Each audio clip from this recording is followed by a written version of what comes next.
कि वो जिस हॉस्टल में शिफ्ट हुई है उसके कमरे में कुछ ऐसा राज है जो कि उसकी जिंदगी आने वाले दिनों में बद से बदतर बना देने वाला है। ये चारों लड़कियां मधु को वार्न करती है कि जितनी जल्दी हो सके इस रूम को छोड़कर चली जाए। रिमी प्रेग्नेंट थी और जॉब करती थी, तो उसके पीछे एक आदमी उसे टच करता है तो पाती है कि उसके टॉप पर उस आदमी का सीमेन लगा हुआ है। मधु को किसी की प्रेजेंस फील होना और उसका ग्वालियर वाला ट्रॉमा भी उसके सामने बार बार आ रहा था। कुछ लड़कियों की मौतें भी हो रही थी जिनके हाथों पे एक अजीब तरीके का निशान मिलता था। एक सीन तो निर्भया केस के ऊपर भी हाईलाइट किया गया है कि कैसे एक लड़की के साथ में एक रॉड से क्या क्या किया जा सकता है, और इस कारण से वे दोनों आपस में प्यार करना भी भूल गए थे।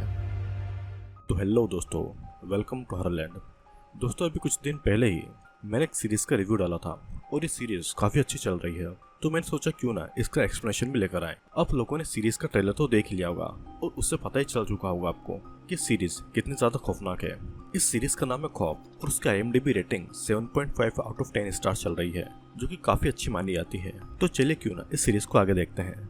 तो एपिसोड 1 की शुरुआत इस सीजन के पहले चैप्टर लेडीज हॉस्टल से शुरू होती है, जहाँ पर अनु नाम की एक लड़की देर रात को अपना हॉस्टल लौट रही थी। हॉस्टल पहुंचने पर दूर से कोई उसके ऊपर लेजर पॉइंट करता है, तो जिससे डरकर अनु वॉचमैन को बुलाने लगती है। काफी देर के बाद में वॉचमैन आकर गेट खोलता है और देर से गेट खोलने को लेकर दोनों के बीच में आर्गुमेंट होती है, जिसके बाद में अनु 3rd फ्लोर पर बने अपने रूम की तरफ जाती है और वहाँ पर उसे अपना डोर खुला हुआ दिखाई देता है। जब वो डोर को खोलती है तो वो अपने सामने अपने दोस्तों को पाती है जिन्होंने उसके लिए बर्थडे पार्टी ऑर्गेनाइज की थी। ये चारों दोस्त इसी हॉस्टल में रहती थी, जिनके नाम थे स्वेटलाना, रीमा, कोमल और निकी, जिनमें से रीमा प्रेग्नेंट थी।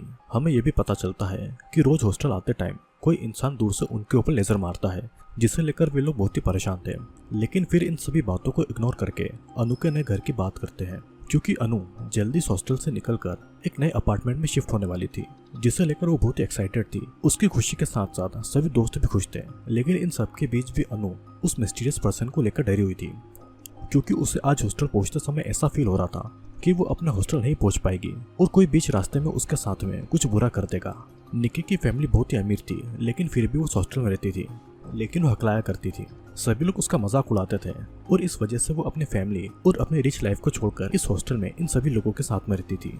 पर अनु की सिचुएशन ऐसी नहीं थी, उसे जल्दी से इस हॉस्टल से निकलकर उस घर में शिफ्ट होना था। सीन कट होता है और कहानी 6 महीने बाद से शुरू होती है, जहाँ पर हम मधु को देखते हैं, जो कि ग्वालियर से दिल्ली एक नई लाइफ को शुरू करने के लिए आई थी। रेलवे स्टेशन से उसे उसका बॉयफ्रेंड अरुण पिक करता है और उसे अपने रेंटिंग अपार्टमेंट में ले जाता है, जहाँ पर उसके साथ में उसके 2 दोस्त और भी रहते थे। इसके बाद में मधु नहाने चली जाती है, जहाँ पर हम देखते हैं कि उसके कान पर एक पुराना जख्म है, जिसके बारे में हम आगे बात करेंगे। फिर जब मधु अरुण के रूम में आती है तो दोनों बातें करते करते एक दूसरे के करीब आते हैं और इंटीमेट होने से पहले अरुण उसका कंसेंट भी लेता है। लेकिन जब वो दोनों इंटीमेट होने वाले थे तो मधु को पास्ट की कुछ डरावनी बातें याद आती है और वो अरुण के साथ में इंटीमेट नहीं हो पाती है। अरुण को भी मधु की बात पता थी और इसलिए वो भी इंटीमेट होने के लिए उसे फोर्स नहीं करता है। फिर अगले दिन अरुण मधु को एक इंटरव्यू के लिए लेकर जाता है, जहाँ पर उसे ज्यादा क्वेश्चन तो नहीं पूछे जाते, बस उसे ग्रेजुएशन के सर्टिफिकेट मांगे जाते हैं। जिसके बाद में मधु अरुण और बेला से मिलती है। बेला ग्वालियर से ही थी और उसने मधु को जॉब दिलवाने का प्रॉमिस किया था। साथ ही बेला ने अपने बॉयफ्रेंड नकुल की मदद से एक हॉस्टल का पता किया है ताकि मधु वहाँ पर रह सके, और वो हॉस्टल मधु के बजट का भी था। नकुल नाम सुनकर मधु कुछ टेंशन में आ जाती है। तभी नकुल दूर से बेला को आवाज देता है और बेला उसके साथ में चली जाती है। उन दोनों के जाने के बाद में मधु अरुण के साथ में उसी हॉस्टल को देखने के लिए जाती है। हॉस्टल की वार्डन ग्रेसी बहुत ही स्ट्रिक्ट थी और वो एक गवर्नमेंट हॉस्टल था, और उस हॉस्टल में एडमिशन पाने के लिए जॉब के पेपर, लोकल गार्डियन और हेल्थ सर्टिफिकेट के डॉक्यूमेंट भी चाहिए होते थे।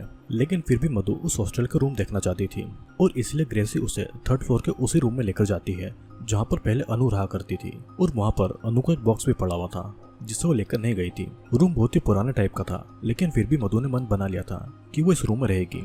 लेकिन अरुण को वो हॉस्टल जरा भी पसंद नहीं था, क्योंकि वो वार्डन 6 मंथ का रेंट एडवांस मांग रही थी। ऊपर से गेट से मेन रोड तक का रास्ता बहुत ही लंबा था और पीछे के गेट से मेन रोड तक का रास्ता छोटा था। ये वही रास्ता था जो कि बहुत ही सुनसान रहा करता था और वहाँ से निकलने में लड़कियों को डर लगता था। लेकिन मधु के मुताबिक पूरी दिल्ली ही अनसेफ है और इस हॉस्टल का रेंट बहुत ही कम था, जो कि कहीं और उसे नहीं मिलेगा। मधु की जिद के आगे अरुण भी मान जाता है और वो उसे अपनी पहचान के एक डॉक्टर सोहिनी के पास में लेकर जाता है, क्योंकि उसे मधु का हेल्थ सर्टिफिकेट हॉस्टल में देना था।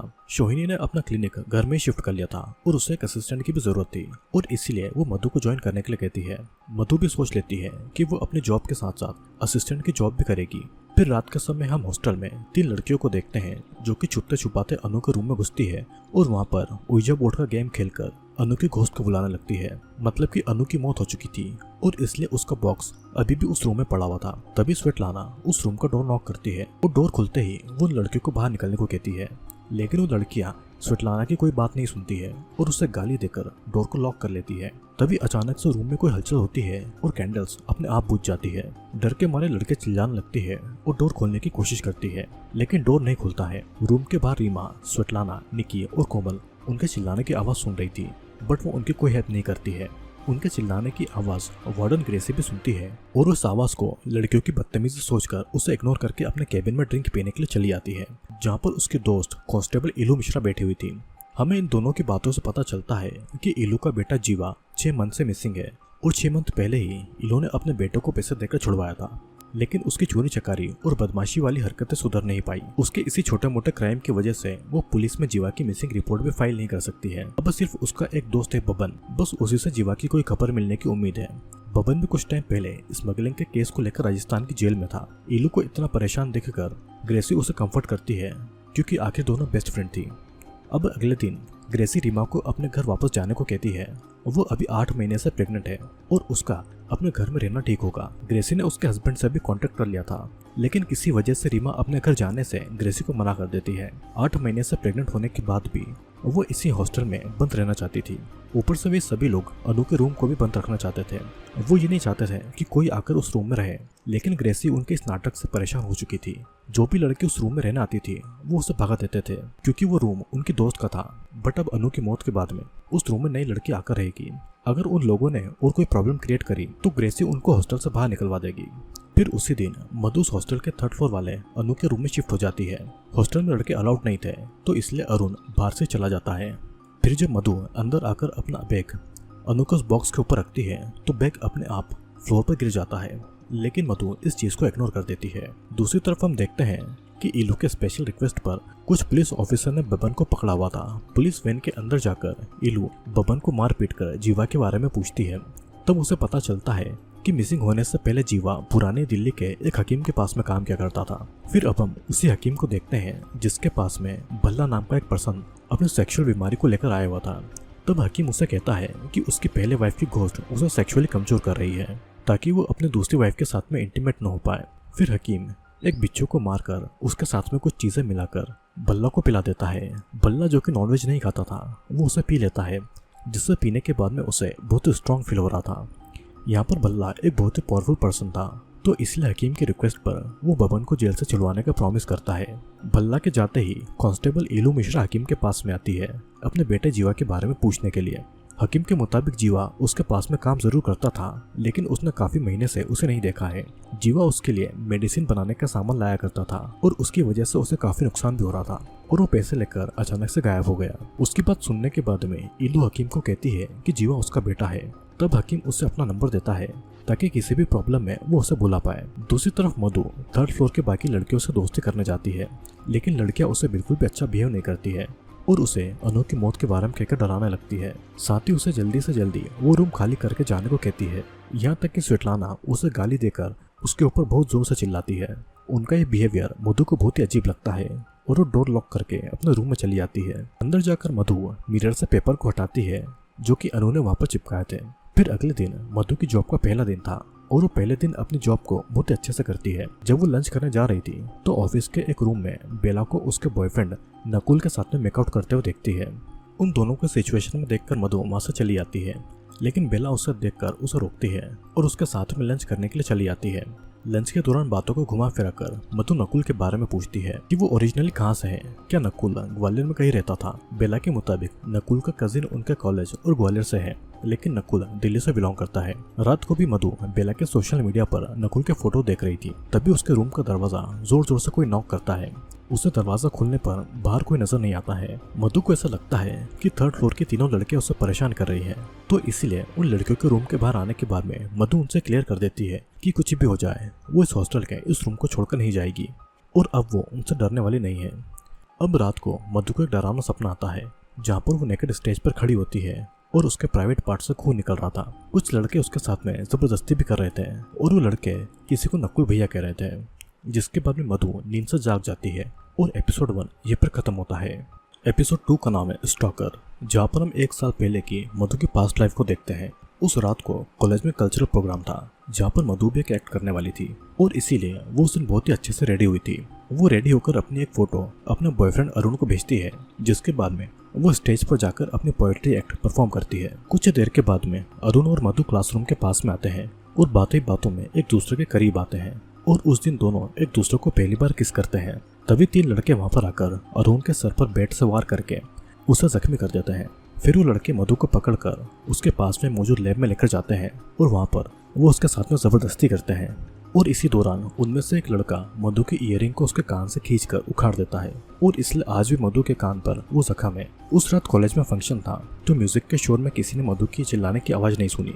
उन लड़कों ने भी मास्क पहने हुए थे तो मधु उनके फेस को देख नहीं पाई थी, सिर्फ एक नाम सुना था, नकुल भैया, जो उसमें से एक लड़का बोल रहा था। आज भी वो रात मधु को बहुत ही डराती थी और इसी वजह से मधु आज तक अपने बॉयफ्रेंड अनु के साथ में इंटीमेट नहीं हो पाई थी। अब प्रेजेंट टाइम में मधु नकुल के ऑफिस में जाती है। मधु जहाँ पर काम करती है उसके पास वाली कंपनी में ही नकुल काम किया करता था।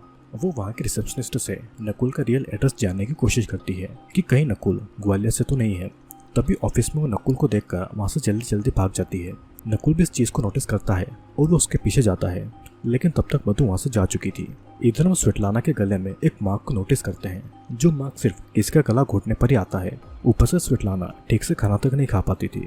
वो कुछ भी खाती थी वो उसके गले से उतरता नहीं था, उससे उल्टी हो जाती थी। फिर इधर ग्रेसी अपनी कार को बहुत दिनों बाद निकालती है, लेकिन उसे कार अच्छे से चलानी नहीं आती थी। ऊपर से कार की डिक्की भी कभी कभी अपने आप खुल जाती है। फिर जब इल्लू उसकी कार में बैठती है तो उन दोनों को कार की पीछे वाली सीट से बहुत ही गंदी स्मेल आती है, लेकिन ग्रेसी के मुताबिक ये स्मेल किसी एनिमल के मरने की होगी जो कि शायद कार में फंस गया होगा। उसके बाद में दोनों 3rd फ्लोर में मौजूद अनु के रूम के बारे में बातें करते हैं, जो कि अब मधु का रूम है। ग्रेसी के मुताबिक लड़कियों ने बस कहानी बनाकर बाकी फ्लोर की लड़कियों को डरा कर रखा है, और क्या फर्क है इन पढ़ी लिखी लड़कियों में और गाँव के गवारों में, जो कि ऐसा ही अंधविश्वास की कहानी बनाकर औरतों को डायन बोलकर जिंदा जला देते हैं। ये सब सुनकर इल्लू ग्रेसी से उस हकीम को बुलाने के लिए कहती है ताकि उन लड़कियों के उस रूम की प्रॉब्लम ठीक हो जाए। गीता भी इल्लू की बात मानकर हकीम को कॉल करके उसे हॉस्टल आने को कहती है। दूसरी तरफ हम मधु को देखते हैं, जो कि अपनी जॉब के बाद में डॉक्टर सोहिनी के पास में रिसेप्शनिस्ट की जॉब करने गई थी। वहाँ पर मधु की सोहिनी की बेटी कियारा के साथ में अच्छी दोस्ती हो जाती है। दोनों काम के बीच में हॉरर मूवीज देखा करते हैं। पहले मधु हॉरर मूवीज से बहुत ही डरती थी, लेकिन जब उसके साथ में जबरदस्ती हुई उसके लिए उससे ज्यादा स्कैरी कुछ नहीं था, और इसलिए अब उसे हॉरर मूवी से डर भी नहीं लगता है।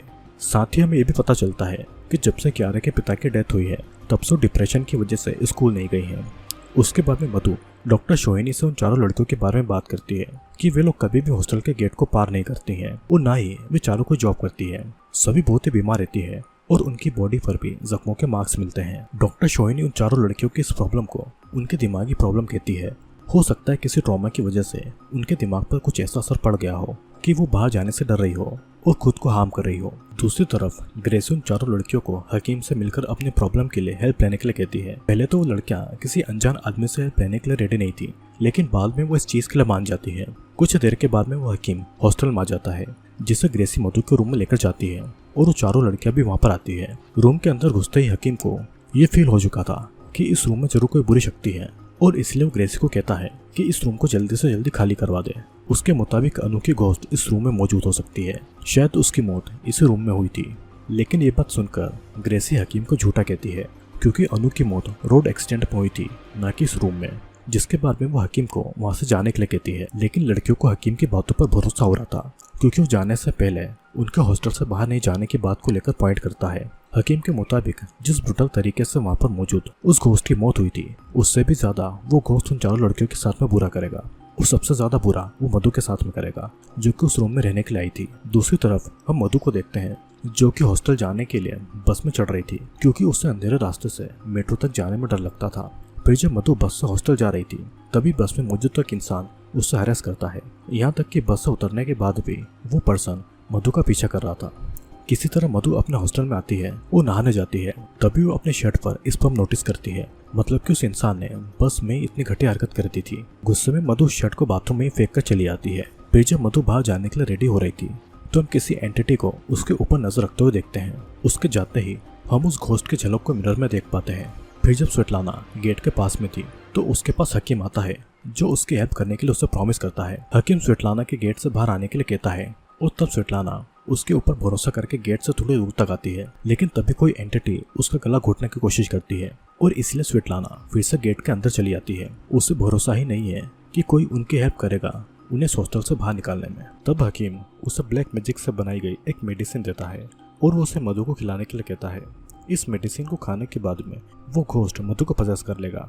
इधर मधु अरुण के साथ में डेट पर गई थी, जहाँ पर अरुण के मना करने के बाद भी वो रेड लिपस्टिक को खरीदती है और इस दौरान बातों ही बातों में अरुण के मुंह से निकल जाता है कि वो दूसरी लड़कियों की तरह नहीं है। ये बात मधु को इतनी ज्यादा हर्ट करती है कि वो वहां से जाने लगती है और अपनी रेड लिपस्टिक भी मिटा देती है। उसे ऐसा लगा था कि उसके साथ में जबरदस्ती होने के बाद में अरुण उसे दूसरी लड़कियों से अलग कह रहा है। वो उस रात को उसे उन लड़कों से नहीं बचा पाया और इसी गिल्ट की वजह से अरुण उसके साथ में है। और अगर ये गिल्ट ही प्यार है तो मधु अरुण से ब्रेकअप करना चाहती है। अरुण के बहुत समझाने के बाद भी मधु का गुस्सा शांत नहीं होता है, जिसके बाद में अरुण उसे अपना रूम में लेकर जाता है। वो वहाँ पर मधु को हक करके उसे अपनी बातों के लिए माफी मांगता है। उस रात को अरुण आज तक नहीं भुला पाया है और उसे भी वो रात आज तक बहुत डराती है। मधु उससे ब्रेकअप करना चाहती थी ताकि अरुण अपनी लाइफ किसी और लड़के के साथ में अच्छे से जिए, लेकिन अरुण जब अपने फीलिंग को एक्सप्रेस करता है तो मधु उसे माफ कर देती है और उसके साथ में ब्रेकअप नहीं करती है। दूसरी तरफ ग्रेसी इलू के घर पर थी, जहाँ पर वो दोनों जीवा की मिसिंग होने की बात कर रहे थे। जीवा छोटे मोटे क्राइम करता था और इसलिए इलू उसे ढूंढने के लिए पुलिस की हेल्प ले नहीं सकती थी। तभी उन्हें किचन में बहुत सारी चींटियां नजर आती है। उन चींटियों की लाइन को फॉलो करते हुए उन्हें एक टाइल के पीछे बॉक्स मिलता है जिसमें कुछ बिच्छू मौजूद हैं और उस बॉक्स में कुछ पैसे के साथ में हकीम के पास में मिलने वाली एक मेडिसिन भी थी। इलू समझ जाती है कि ये जीवा हकीम से लेकर आया होगा और यहाँ पर उसने छुपा दिया। इधर हकीम एक बच्चे को अपनी बातों में फंसाकर अपने घर के अंदर लाता है। फिर उस बच्चे को ढूंढते हुए जब उसकी माँ हकीम के घर पर आती है तो वहाँ पर वो कुछ ऐसा देखती है कि डर के मारे चिल्लाने लगती है। उस लेडी के ऊपर हकीम की कई दिनों से नजर भी थी। इधर अगले दिन मधु डॉक्टर शोहिनी के पास में जाती है और उन्हें अपने साथ में हुए उस इंसिडेंट के बारे में बताती है, क्योंकि डॉक्टर शोहिनी हरास विक्टिम के साथ में थेरेपी सेशन शुरू करने वाली थी। उसकी बात सुनने के बाद में शोहिनी कहती है कि उस रात का ट्रॉमा अभी भी मधु के अंदर है, इसलिए वो अपनी लाइफ को नॉर्मल नहीं जी पा रही है। ऊपर से शोहिनी को ये बात अजीब लगती है कि स्ट्रिक्ट पेरेंट होने की वजह से मधु ने उन लड़कों के खिलाफ पुलिस कंप्लेंट नहीं कराई। मधु को उनमें से नकुल नाम के एक लड़के के बारे में आइडिया था जो उन्हीं लड़कों का लीडर था। उसे लगता है कि उसका गुनहगार वही है जो उसे क्लास 10 से गिफ्ट भेजता था। उसने उसका प्रपोजल रिजेक्ट कर दिया था और इसलिए बदला लेने के लिए उसने उसके साथ में ये हरकत की। मधु ने कभी भी उसे देखा तक नहीं था, वो सिर्फ उसे फोन करता था, वो उसके सामने कभी नहीं आया था। ये सब सुनकर डॉक्टर शोहिनी मधु को पुलिस कंप्लेंट करने को कहती है, लेकिन मधु इस केस में फंसकर उन भयानक पलों को फिर से नहीं जीना चाहती थी। वहां से निकलकर मधु नकुल के घर पर जाती है उसे कन्फ्रंट करने के लिए कि वही उन लड़कों का लीडर तो नहीं है, लेकिन उसके घर के अंदर जाने में उसकी हिम्मत नहीं हो रही थी। तभी मधु को नकुल घर के बाहर ही मिल जाता है और यहीं पर इस सीरीज का सेकंड एपिसोड खत्म होता है। दोस्तों इस सीरीज टोटल 8 एपिसोड की है, तो इसीलिए मैं हर वीडियो में 2 एपिसोड को कवर करूंगा और टोटल 4 वीडियो में ये पूरी सीरीज कवर हो जाएगी और आपको डिटेल में इसका एक्सप्लेनेशन मिल जाएगा। सीरीज बहुत ही इंटरेस्टिंग है और बहुत ही खौफनाक भी है, जिसका एंड आते आते कुछ ऐसे राज खुलेंगे जो कि हमें अभी कंफ्यूज कर रहे हैं, जैसे कि अनु की डेथ कैसे हुई। अगर अनु को एक्सीडेंट हुआ था तो हकीम ऐसा क्यों कह रहा था कि इस रूम में किसी की मौत हुई थी, और आखिर हकीम उस लड़की की माँ के साथ में क्या करेगा। इलू मिश्रा का बेटा जीवा हकीम के लिए काम क्यों करता था, ये सारी चीजें आगे आने वाले एपिसोड में आपको पता चल जाएगी। तो मेरे साथ इन वीडियोस में बने रहिएगा और तब तक के लिए अपना ध्यान रखें। मैं आपसे मिलूंगा अगले वीडियो में।